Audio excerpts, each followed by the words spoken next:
आज का ये दिन महत्वपूर्ण है। माननीय प्रधानमंत्री श्री नरेंद्र मोदी ने एक नया इतिहास रचा है। पूर्व की कई सरकारों ने नए संसद भवन की आवश्यकता पर चर्चा की थी। माननीय प्रधानमंत्री ने इस पर विचार किया और नए भारत के निर्माण की अपनी दूरदर्शिता के साथ उन्होंने नए संसद भवन का निर्माण कराया, जो हमारी विरासत और परंपराओं को आधुनिकता से जोड़ती है। साथियों, नए संसद भवन का निर्माण नूतन और पुरातन के सह अस्तित्व का उदाहरण है।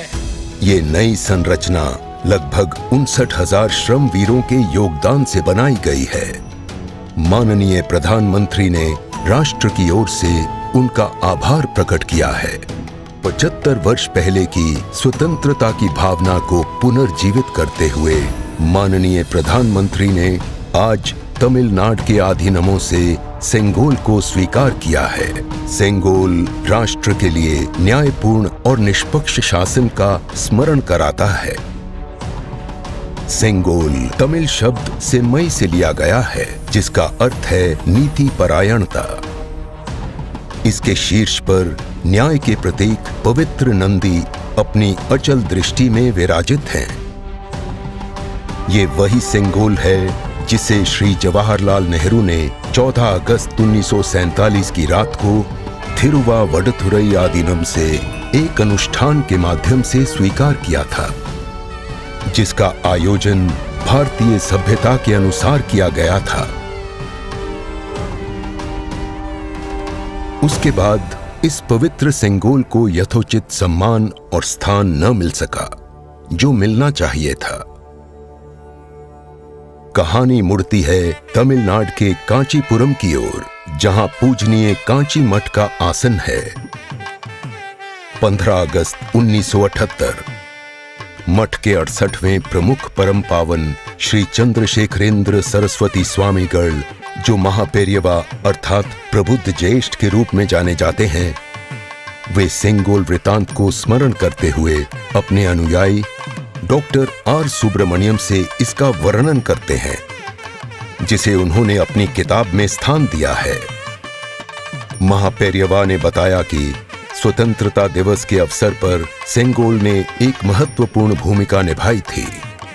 हमारे इतिहास की किताबों में यह तथ्य अवश्य होना चाहिए था, लेकिन गत कई वर्षों में कहीं भी इसका उल्लेख नहीं किया गया है। एक बार इस अद्भुत संस्मरण के सार्वजनिक होने पर तमिल मीडिया व प्रकाशनों ने इसे अपने संपादनों और वेबसाइटों में वरीयता दी। माननीय प्रधानमंत्री एक परंपरागत प्रतीक की खोज में थे। तत्पश्चात सेंगोल ने उनका ध्यान आकर्षण किया। उन्होंने इसकी जांच करवाई, जिसका प्रमाण मीडिया विश्लेषणों और पुस्तकों में मिला। आखिरकार सेंगोल की खोज पूरी हुई। यह ऐतिहासिक सेंगोल इलाहाबाद संग्रहालय में मिला। ये चोला साम्राज्य से चली आ रही हमारी भारतीय सभ्यतागत प्रथा है। चोला सदियों तक हमारे उपमहाद्वीप के अग्रणी साम्राज्यों में से एक थे। सबसे महत्वपूर्ण बात यह है कि सेंगोल के प्राप्तकर्ता के पास न्यायपूर्ण और निष्पक्ष रूप से शासन करने का आदेश होता है, जिसे तमिल में आणई कहा जाता है। इस विचार से माननीय प्रधानमंत्री प्रभावित हुए। उनके अनुसार जनता के लिए चुने गए लोगों को इस आदेश को कभी नहीं भूलना चाहिए। उन्होंने यह निश्चय किया कि इस अद्वितीय प्रतीक को अमृतकाल के प्रतिबिंब के रूप में अपनाया जाना चाहिए, ताकि राष्ट्र अनंत संभावनाओं से परिपूर्ण रहे। सेंगोल को आज सुबह संसद में उसके सुयोग्य स्थान पर स्थापित किया गया। यह सभी के लिए भारत सरकार के न्यायपूर्ण और निष्पक्ष शासन के अटूट संकल्प का स्मरण कराता है। इस दृढ़ता के साथ भारत विश्व गुरु के रूप में अपना यथोचित स्थान ग्रहण करने की ओर बढ़ रहा है।